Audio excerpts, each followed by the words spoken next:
अस्सलाम वालेकुम दोस्तों, मैं हूं असलम आलम और आप देख रहे हैं गल्फ़ एक्सपर्ट। दोस्तों, आज की इस वीडियो में कतर के बारे में कुछ न्यू और फ्रेश अपडेट देने वाला हूं।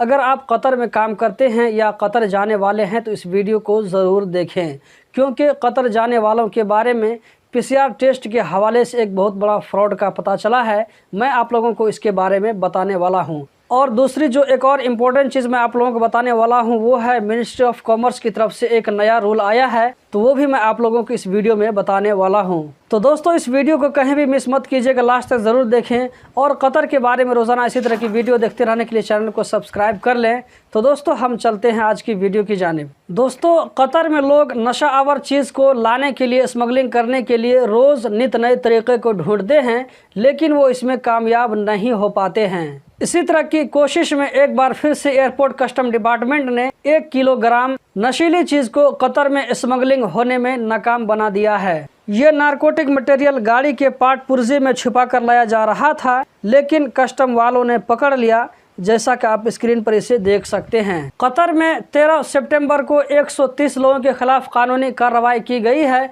इन लोगों ने कतर में कोरोना के रूल को वायलेट किया था, जिसमें से 119 लोगों ने फेस मास्क नहीं पहना था, 7 लोगों को सोशल गैदरिंग करने पर, जबकि 4 लोगों को होम क्वारंटीन की खिलाफ वर्जी करने पर इन सारे लोगों के खिलाफ में कानूनी कार्रवाई की गई है। दोस्तों, आप लोगों को पता है कि अगर अभी हम कतर जाते हैं तो हम अपने साथ में पीसीआर का नेगेटिव सर्टिफिकेट लेकर जाना पड़ता है, लेकिन यहाँ पर पता चला है कि कुछ लोग जब कतर आते हैं अपने साथ में पीसीआर सर्टिफिकेट लेकर के आते हैं तो वो सर्टिफिकेट डुप्लीकेट होता है। पैसों के बदले में इस नकली सर्टिफिकेट को खरीद करके अपने साथ कतर लेकर आते हैं। अभी ये खुलासा नहीं किया गया है कि ऐसा किस कंट्री के लोग कर रहे हैं, लेकिन जो भी ऐसा कर रहे हैं उन्हें सोचना चाहिए ये कतर में एक बहुत बड़ा जुर्म है। इस पर एक्शन भी लिया जा सकता है और जेल की हवा खाने भी पड़ सकती है।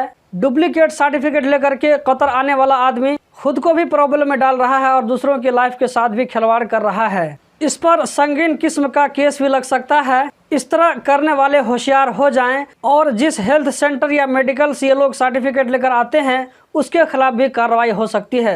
उसके खिलाफ कार्रवाई ये होगी कि उसकी तरफ से इश्यू होने वाला सर्टिफिकेट को रद्द किया जा सकता है, उसके सर्टिफिकेट को एक्सेप्ट नहीं किया जाएगा। दोस्तों, अगर आप भी सीखना चाहते हैं कि हम फोटो का बैकग्राउंड चेंज करके दूसरा बैकग्राउंड कैसे लगा सकते हैं, तो इस वीडियो के डिस्क्रिप्शन में लिंक डाल दिया हूँ, जाकर ज़रूर देख लें। हमद मेडिकल कॉरपोरेशन ने कहा है कि लोग इन्फ्लुएंजा की वैक्सीन लेने में सुस्ती न करें, क्योंकि इससे प्रॉब्लम हो सकता है। लोगों को हॉस्पिटल में एडमिट होने की नौबत आ सकती है और इससे डेथ भी हो सकता है। कतर में हर साल इन्फ्लुएंजा की वजह से 500 लोग हॉस्पिटल में एडमिट होते हैं।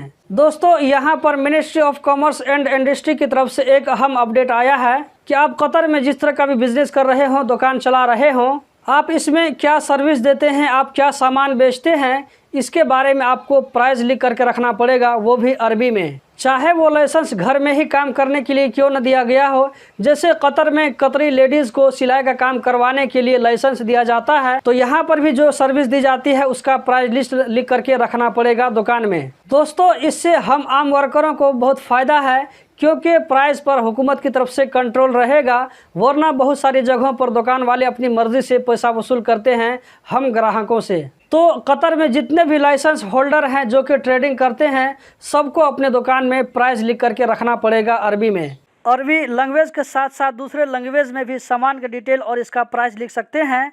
ऐसा न करने पर 2 साल तक का जेल या 3000 रियाल से लेकर के 10 लाख रियाल तक का फ़ाइन दिया जा सकता है, या दोनों में से कोई एक फ़ाइन भी दिया जा सकता है।